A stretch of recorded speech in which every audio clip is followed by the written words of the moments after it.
now that the All Progressives Congress has settled for March 26th as the new date for its national convention and a zoning formula for party offices, all eyes are on the APC on its choice of national chairman, who shall be picked by consensus and lead the party into the 2023 elections. Now joining us to brief us on the next steps and how we can avoid rancor ahead of the convention is Professor Clement Dakas, a member of the Caretaker/Extraordinary Convention Planning Committee of the APC. Welcome to the show, Professor Dakas. Good morning. Thank you very much. Good morning. Yes, thank you for joining us. Well, APC has decided to adopt a zoning formula. From what has been done, we were trying to look at the list yesterday. It looks like whereas other zones have up to 10 positions, only the Southwest has 9. Is that an indication that the APC has resolved to zone the presidential slot to the Southwest? Thank you very much. First, let me correct the erroneous impression or the statement that I'm a member of the Caretaker Committee, Extraordinary Convention Planning Committee. Instead, I'm a member of the Constitution Review Committee that was set up by the Caretaker Committee to review the Constitution of the APC, which hopefully will be considered at the National Convention. So with that being said, let me now respond to the question posed by Dr. Abati. There is a list that is being circulated online, and that list, to the best of my knowledge, is not authorized, is not issued by the Caretaker Extraordinary Convention Planning Committee.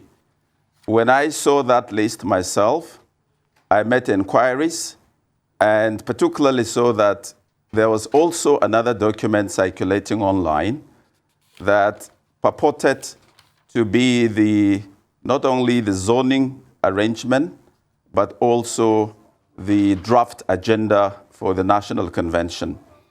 All my findings from all the sources indicate clearly that that list is not authorized. The Caretaker Committee Extraordinary Convention will meet and take a definitive position. All that has been decided thus far is that all the offices that are hitherto being held by officers of the party from the southern part of the country will now move to the northern part and vice versa. That is all that, to the best of my knowledge and belief, is the position of the Caretaker Committee, Extraordinary Convention Planning Committee. But of course, it would appear that there are a number of forces that are working actively to undermine the upcoming National Convention. And I would like to think that that informs some of the concocted information that you find on social media. And I think that it is important that we clarify whatever information is out there in the social media regarding the upcoming convention. Right. Can you also clarify the reports that President Muhammadu Buhari has endorsed Abdullahi Adamu as the APC chairman? Obviously, he's a former Nasarawa state governor. Is that also fiction? The one thing I can tell you is that all that the APC has said is that it will, through consensus, hopefully determine the next officers of the party, members of the National Working Committee, not just the national chairman of the party. And whatever decision is taken regarding the composition of the National Working Committee, I believe will be issued through official cycles. In any event, Mr. President will not impose any particular individual on the party.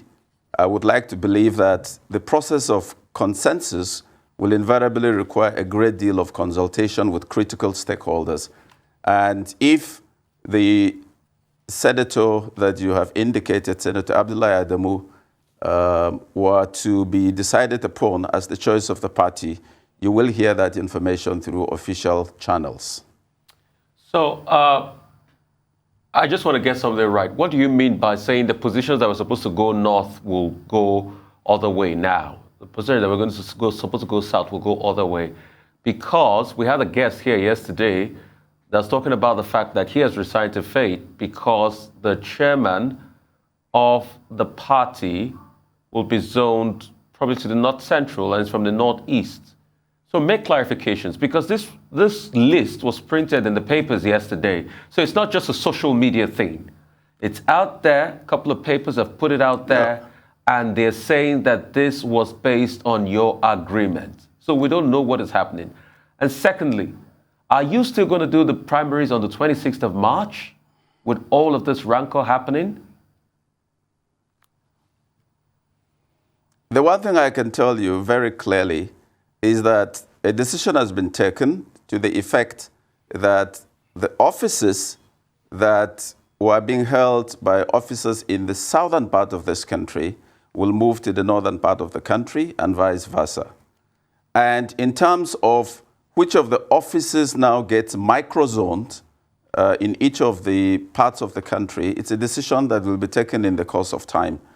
I can assure you that whatever decision the APC takes will be authorized and issued through official cycles. And whatever was printed in the papers, if these are not authorized by the party, then you would need, even as journalists, to seek clarification regarding such matters. And I'm glad that we have the opportunity to engage that subject. Regarding the National Convention that is scheduled for the 26th of March, there is nothing, to the best of my knowledge, to suggest that that convention will not hold. I can understand the apprehension of Nigerians because the convention was originally scheduled for the 26th of February, and it has now been rescheduled for the 26th of March. And of course, when you are dealing with a party as large as the APC, the biggest party in the whole of Africa, you would, of course, expect that there are a great deal of interest and forces at play. There would be contests and contestations, but I think that ultimately, by the grace of God, this convention will hold, and it will be rancor-free, and we will look to deliver a very successful convention that will inspire confidence in the minds of Nigerians. Professor Dakas, what do you think of the politics of zoning, which is an issue we keep going back to on this program? In the People's Democratic Party, that's a big issue. Some persons are saying, oh, no, there should be no zoning because the Constitution does not even talk about it. But, Southern governors and socio-political groups in the South are saying, no, compulsorily, the next president must come from, the South. Well, you don't have that controversy for now in the APC. But what do you think about the politics of zoning and why the APC has considered it important to adopt zoning as a principle and policy? Well, my personal view is that in an ideal situation, it doesn't matter where the president comes from. In an ideal situation, and I emphasize that that would be the case in my respectful view in an ideal situation. But we are not dealing with ideals.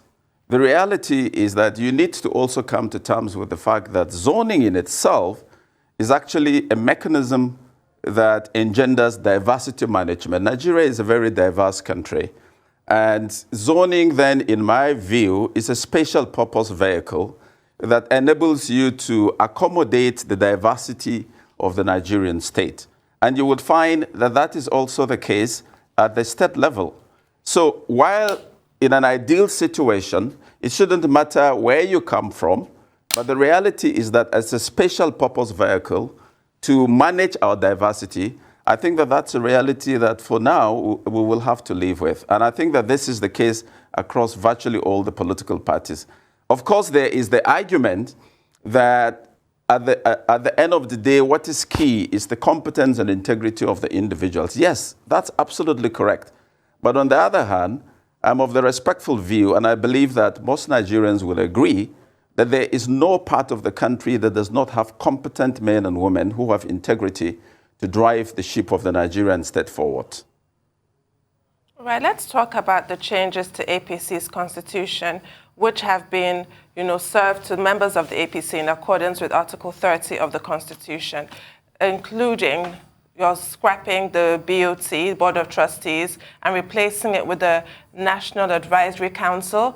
What's the practical difference here? And also, what are those enactments in the APC's constitution that will ensure greater inclusivity within the party? I'm talking about women, youths, and persons with disabilities. Thank you very much.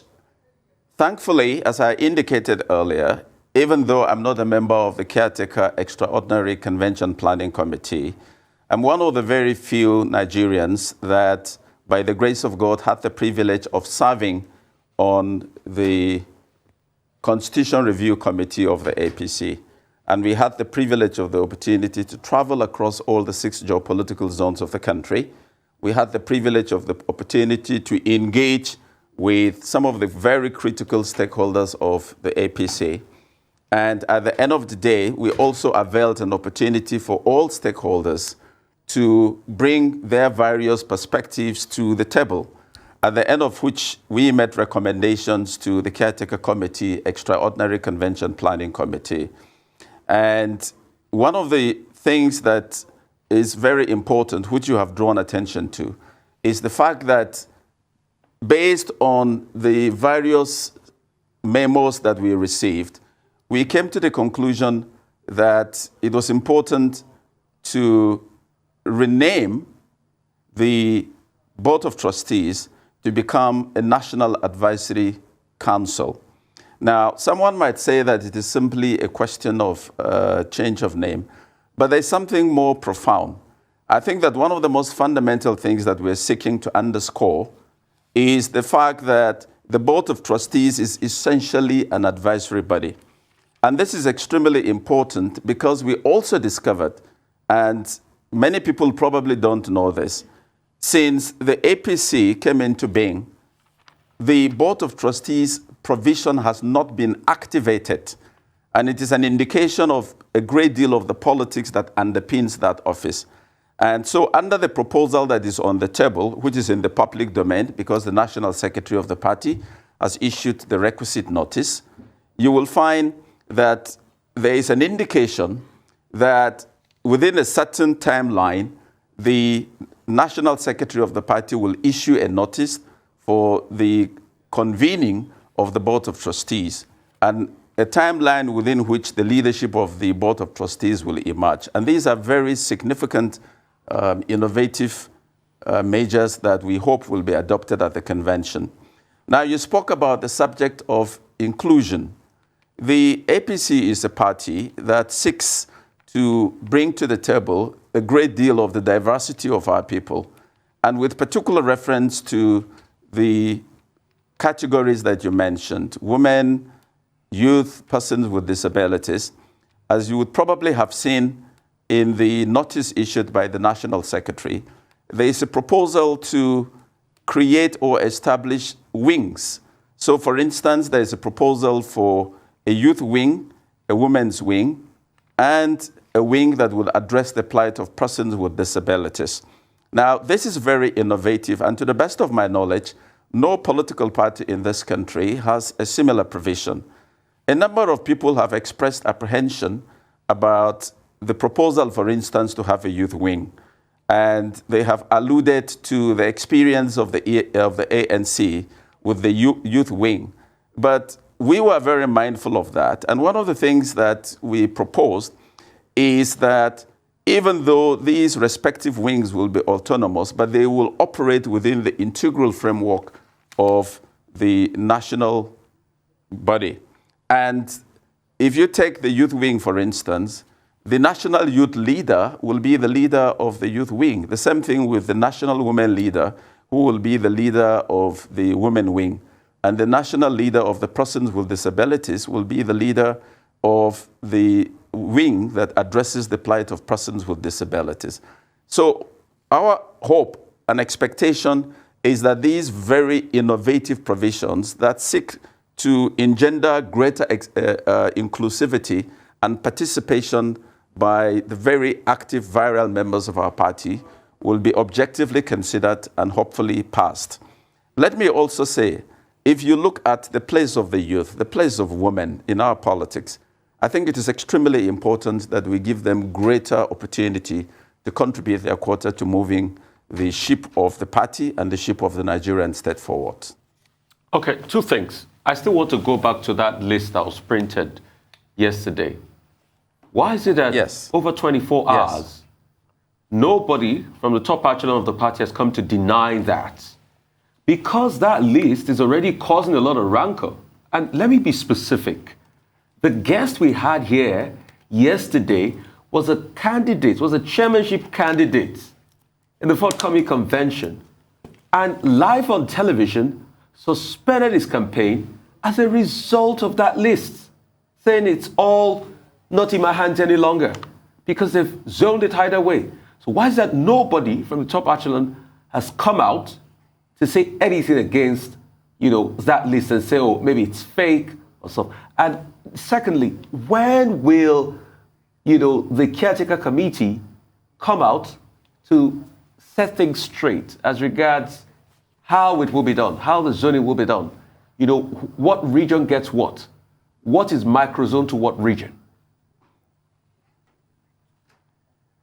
As I pointed out earlier, the party issues or communicates with the public through official channels. And as I said earlier, if the party decides to issue the requisite communication, you will get it on the official letterhead of the party, and there is a mechanism through which you can verify. As a matter of fact, all you need to do is to reach out to the National Secretariat of the party and seek clarification. The party doesn't have to respond to every single thing that is said out there.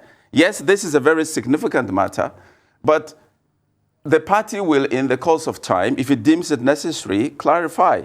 But one other way you can deal with that as journalists is to reach out to the National Secretariat of the party and to seek clarification. This list is out there in the public domain. I'm sure that you know, and I'm sure our brother Reuben Abati knows. Reuben Abati was a deputy governorship candidate on the platform of a major political party.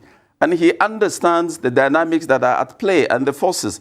There are some forces that are out there planting stories in order to undermine the forthcoming national convention. Our responsibility is to stay focused.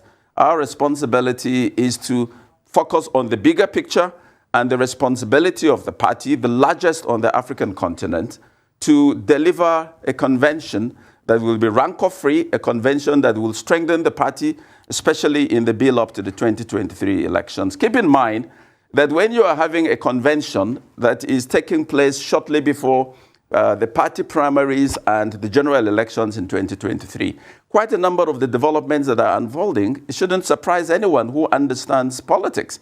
Any student of politics would know that these are realities that we will confront. And we would imagine that several other forces would like to do whatever they can to undermine the convention, but we will do what we can to make sure we deliver a successful convention. Prof, I'm a student of fact, and I'm a student against misinformation. Yes.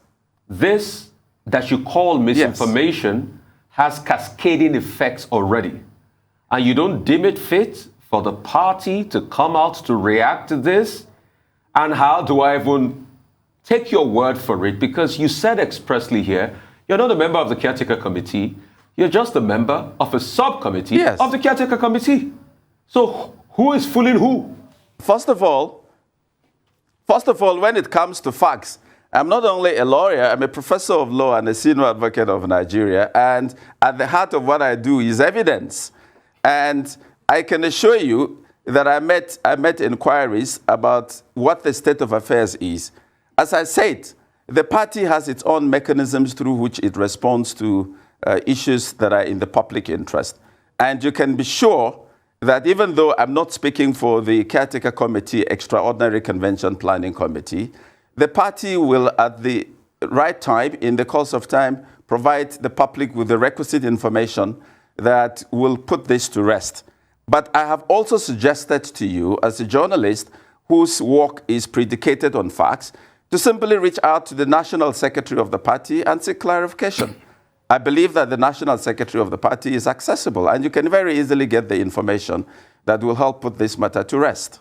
Well, Prof, before we go very quickly, we would like to have your thoughts on the proposed Electoral Act amendment bill that is on the desk of the president, that has been there since January 31st, and that has generated protests from groups in civil society.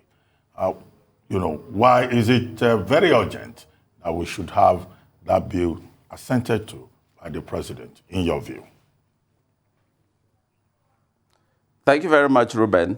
The information that is in the public domain is that Mr. President will sign the electoral amendment bill tomorrow, Friday, the 25th. And when he does, he will still be within the 30 days that the law requires. So I really do not understand the basis for the apprehension. Mr. President has said he will sign it tomorrow. We look forward to Mr. President signing the bill tomorrow. And when he does tomorrow, he will still be within the 30 days that the law prescribes. But my hope is that the electoral bill will be signed in good time so that the Independent National Electoral Commission will be in a position to have clarity about the preparations for the upcoming general elections. And my hope is that Mr. President will do the right thing. Well, thank you very much, Professor Dakas, for joining us on The Morning Show.